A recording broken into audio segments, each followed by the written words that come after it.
અને આપણે જાણીએ એ પ્રમાણે છેલ્લા શ્વાસ સુધી વડતાલ મંદિરનો બહુ જ સારો પક્ષ રાખી અને બહુ સારા વિચારોથી આમ કહેવાય કે સત્સંગીઓને બધાને વડતાલ મોકલતા. જ્યારે મંદિરના નિર્માણનું કાર્ય ચાલતું હોય ત્યારે સ્વાભાવિક રીતે પૈસાની કટોકટી હોય. તેવા સમયની અંદર પણ શાસ્ત્રીજી મહારાજ પોતે એ વિચાર ન કરે, પણ દેવનો ધર્માદો તો દેવના સ્થાનમાં જવો જોઈએ.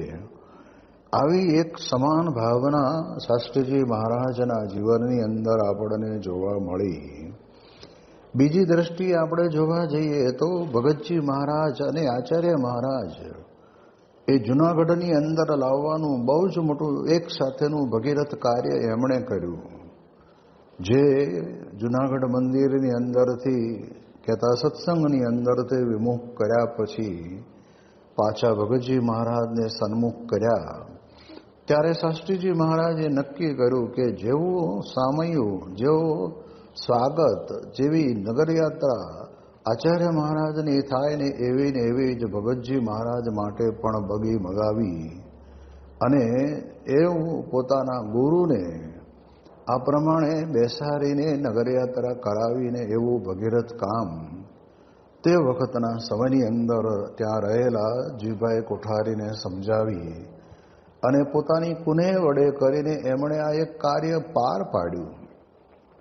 તો આપણને ખ્યાલ આવે છે કે એમાં પણ સ્વામી શાસ્ત્રીજી મહારાજને પોતાના ગુરુને વિશે અને આચાર્ય મહારાજને વિશે પણ સમાન ભાવ હતો.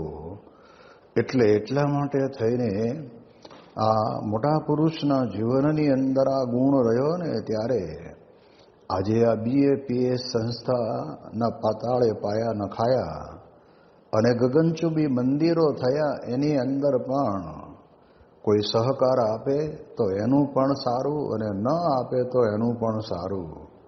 આવી ભાવના સાથે શાસ્ત્રીજી મહારાજ પોતે કાર્ય કરતા. બોટાદની અંદર જ્યારે જોડી માગવા નીકળે ત્યારે એક મહિલા આગળ જાય અને બોલે કે કોઈ આપતા નહીં, આ તો બંડિયા છે. અને પછી શાસ્ત્રી મહારાજ પછી પાછળ થોડી વાર પછી કોઈક મહિલા એવી નીકળે કે આપજો, આપવા જેવું છે. આવું જ્યારે કહે ત્યારે બે બાજુથી કેવું લાગે, એક બાજુથી અપમાન અને બીજી બાજુથી સન્માન.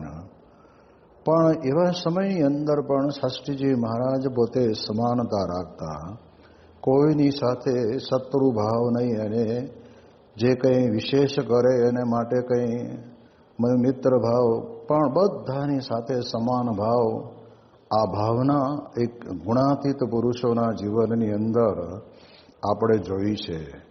આપણે યોગીજી મહારાજના જીવનના પ્રસંગો જોઈએ તો આપણને ખબર છે કે એમને દુઃખ દેનારા અને મારનારા અને અપમાન કરનારા ઘણો બધો વર્ગ હતો. તે યોગીજી મહારાજને એમણે પોતે સહન તો કર્યું, પરંતુ સાથે સાથે સહન કર્યાની સાથે સાથે ક્યારેય પણ અંતરની અંદર એવો વિચાર આવ્યો નહીં કે આપણે અહીંથી આના કરતાં જતા રહીએ તો સારું, અથવા તો આપણે બીજું કંઈ કરીએ તો સારું, એવો વિચાર આવ્યો જ નહીં.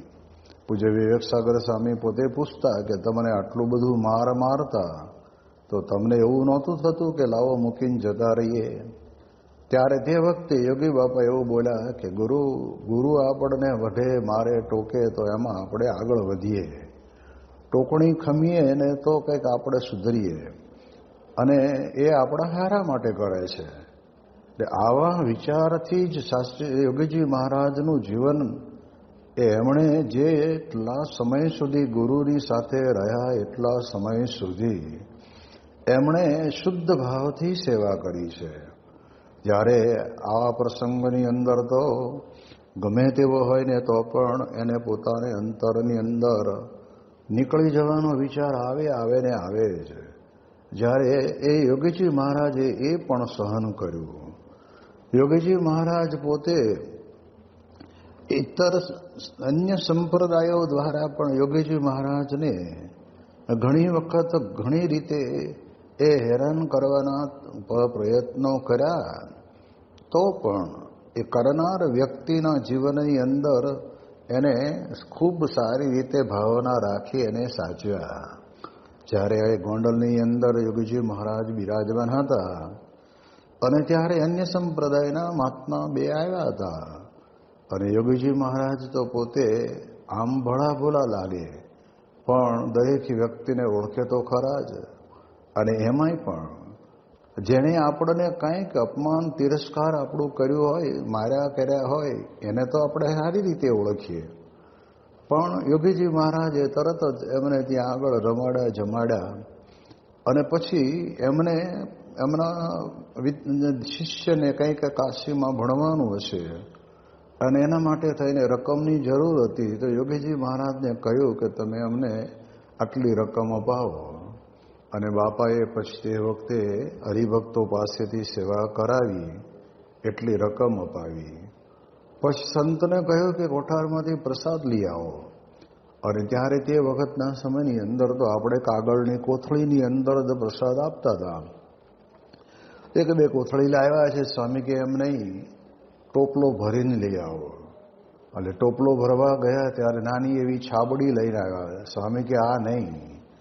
પછી જેની અંદર 3 શેર 4 શેર જેટલો મગજ સમાય એવો એક ટોપલો લીધો અને એની અંદર આ પ્રમાણે મગજ ભરી અને લાવ્યા અને તે વખતે એ સંતોને આપ્યો.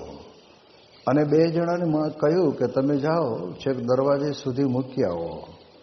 ત્યારે તે વખતના સમયની અંદર 2 સંતો એટલે કે 2 હરિભક્તો દરવાજા સુધી મૂકવા ગયા. અને ત્યારે સંતોએ પૂછ્યું કે બાપા આટલા બધા તમે એમના ઉપર રાજી થયા, તે આ તમારે કઈ ઓળખાણ છે? અને ત્યારે યોગીજી મહારાજ પોતે બોલ્યા કે આ તો અમારા જૂના ભાઈબંધ, આટલું જ બોલ્યા, પણ બીજું કાંઈ વિશેષ વાત કરી નહીં. હવે જો આટલું બધું કર્યું હોય છતાં પણ એના માટે લેશ માત્ર ભાવફેર ન થાય ને, એ બહુ જ મહત્વની બાબત છે. એટલે આ મોટા પુરુષનો આ આગવો ગુણ એ આપણા બધાના અંતરની અંદર આપણને ઊંડી છાપ આપી દે છે. અને એનાથી આગળ આપણે જોઈએ તો નારાયણ ધરાએ જે કંઈ પ્રશ્ન બન્યો અને જે કંઈ થયું એ જ સંતો રાત્રે સારંગપુર આવ્યા અને યોગીજી મહારાજે સૂકા વસ્ત્રો આપ્યા, વસ્ત્રો બદલીને ત્યાં રહ્યા, જમાડ્યા, પૂરી શાક બધું કર્યું, પથારી કરી આપી. અને બીજે દિવસે અમને કારિયાણી જવું હતું તો કારિયાણી જવા માટે એકો જોડી આપ્યો. આ બધું કર્યું તો યોગીજી મહારાજ જાણતા હતા કે અચાડાની અંદર નારાયણ ધરા ઉપર જે કંઈ ગતિવિધિ બની હતી એ આ જ છે, પણ એનો અણસાર પણ આવવા દીધો નહીં કે તમે અમને ભગવાનની ભક્તિ કરતા હતા, ઉત્સવ કરતા હતા, હરિભક્તો બધા ભેગા બેસીને કથા વાર્તા કરતા હતા, એ કરવા ન દીધી. અને તમે હવે અહીંયા આવ્યા છો, જાઓ નીકળી જાઓ બહાર. કોઈ પણ માણસ હોય ને તો એ માણસને આવું વિચાર આવે ને આવે જ. એને બદલે એ યોગીજી મહારાજે પોતે આ પ્રમાણે આ કાર્ય કર્યું ત્યારે આપણને ખ્યાલ આવે. પ્રમુખ સ્વામી મહારાજના જીવનની અંદર પણ આપણે જોયું છે કે જે 4-5 વર્ષ સુધી તો એટલું જબરજસ્ત અપમાન શરૂ થયું કે આપણી BAPS સંસ્થા અક્ષર પુરુષોત્તમ ઉપાસના સત્પુરુષ પ્રગટ છે એ બધી વાતોનો વિરોધ માત્ર ને માત્ર બોલવા પૂરતો ન રહ્યો, લખાણમાં આવી ગયો. આરસામાં મુંબઈના પવે વિસ્તારમાં આવેલી સંસ્થા સંચાલિત અક્ષરવાડીમાં જવા માટે મુખ્ય રસ્તાથી વાડી સુધીનો પ્રવેશ માર્ગ આસફાલ્ટની સડક રૂપે તૈયાર થઈ ગયેલો. તેનું સ્વામિનારાયણ માર્ગ નામાભિધાન કરી આશીર્વાદ આપતા સ્વામીશ્રીએ તારીખ 13 ડિસેમ્બરના રોજ આર્ષવાણી ઉચ્ચારી કે આ માર્ગ નાનો પણ સ્વામિનારાયણનો માર્ગ છે. નાનો લાગે પણ વિશાળતાને પામશે. આ અણુ લાગે છે પણ છે મોટો. આમ આ લોક તથા પરલોકના કંઈક માર્ગ મોકળા કરતા સ્વામીશ્રી આજની સાંજે હવાઈ માર્ગે અમદાવાદ જવા નીકળ્યા. આ પ્રવાસમાં શાસ્ત્રીજી મહારાજના આશીર્વાદથી જન્મેલા પવનકુમાર પણ હતા. તેઓ સ્વામીશ્રીને જોતા જ નજીક આવી પહોંચ્યા અને કરગર્યા કે સ્વામીજી, મારે 3 દીકરીઓ છે, દીકરો થાય તેવા આશીર્વાદ આપો. આ સાંભળી સ્વામીશ્રી બોલ્યા, આના દાદા દ્વારકાદાસ વર્ષો પહેલા શાસ્ત્રીજી મહારાજને વિનંતી કરતા કે તેમના દીકરા ગોકુલચંદને ઘેર દીકરો આવે. હજી કાલની જ વાત, દીકરો તો થયો પણ હવે દીકરાને ઘેર દીકરો નથી. એની એ જ વાત આવીને ઊભી રહી. આનું નામ સંસાર. કદી ન ઝંપનારી સંસાર ઝાડનું યથાર્થ ચિત્રણ સ્વામીશ્રીએ આમ કરી આપ્યું. અલબત્ત સંસાર કર્યા સુખડા દેતાની રીત રાખનારા તેઓ આ મુરબ્બીને પુત્ર પ્રાપ્તિના આશીર્વાદ આપતા અમદાવાદ પધાર્યા ત્યારે અહીંનું એરપોર્ટ હજારો ભાવિકોથી ઉભરાઈ ગયેલું. ગુજરાતની અસ્મિતાને વિશ્વવ્યાપી બનાવનારા સ્વામીશ્રીને સન્માનવાનો ઉમંગ પ્રત્યેક ગુજરાતીના હૈયે ઉછળતો હતો. તેથી સ્વામીશ્રી મોટરમાં બેઠા ત્યાં સુધી વિમાનની ઘરઘરાટી પણ ટાઢી પુરવાર કરે એવા જયઘોષ સતત ગુંજતા રહ્યા. આ સત્કાર ઝીલતા હવાઈ મથકેથી મંદિરે પધારેલા સ્વામીશ્રીને વધાવવા અહીં પણ ભક્તવૃંદ હિલોડે ચડેલું. 7 મહિનાની વિરહ તૃષાથી સંતપ્ત તે સૌ પર આશીર્વર્ષા વર્ષાવતા સ્વામીશ્રીએ કહ્યું, અહીં દ્વિશતાબ્દી મહોત્સવ કરવાનો છે એટલે ગુજરાતમાં પ્રથમ અહીં આવવાનું થયું. સર્વોપરી કાર્ય થવાનું છે. મહારાજને રાજી કરવાનો અવસર છે. ટાણું સાચવી લેવું, મહાન ભક્તિ થશે. આમાં જે જોડાશે તેને સુખ શાંતિ થશે. પરદેશની જેમ દેશમાં પણ સ્વામીશ્રીએ દ્વિશતાબ્દીને દુદુંભી ગગાડવાનું શરૂ કરી દીધા. તાજેતરમાં જ સંપન્ન થયેલા વિદેશ પ્રવાસ દરમિયાન સ્વામીશ્રી શ્રીજી મહારાજની પૂર્ણ કદની એક નયનરમ્ય ઉત્સવ મૂર્તિને પોતાની સાથે લઈને જ વિચરેલા. દરેક જાહેર સભાઓ, નગર યાત્રાઓ, ઉત્સવ સમયમાં તેને મુખ્ય સ્થાને પધરાવવામાં આવતી. શ્રીજી મહારાજની દ્વિશતાબ્દી નિમિત્તે વિદેશ યાત્રા હોવાથી સ્વામીશ્રીએ આયોજન રાખેલું. વિમાની કે મોટર માર્ગીય મુસાફરીઓમાં પણ તેઓ આ મૂર્તિને સાથે જ રખાવતા. પ્રતિષ્ઠિત મૂર્તિની જેમ જ તેની મર્યાદા સાચવતા. જો બર્ગથી નૈરોબી જવાનું હતું ત્યારે કેટલાક વિચાર થઈ આવેલો ત્યાં મૂર્તિને અલગથી મોકલી આપીએ, પરંતુ તે વખતે સ્વામીશ્રીએ કહેલું, એને લઈને તો આપણે છીએ, માટે તેને તો સાથે જ રાખવી. અહીં દેશમાં આવી ગયા પછી પણ એક સંતે સૂચન કરેલું કે આ મૂર્તિને હવે મુંબઈ મૂકી દઈએ.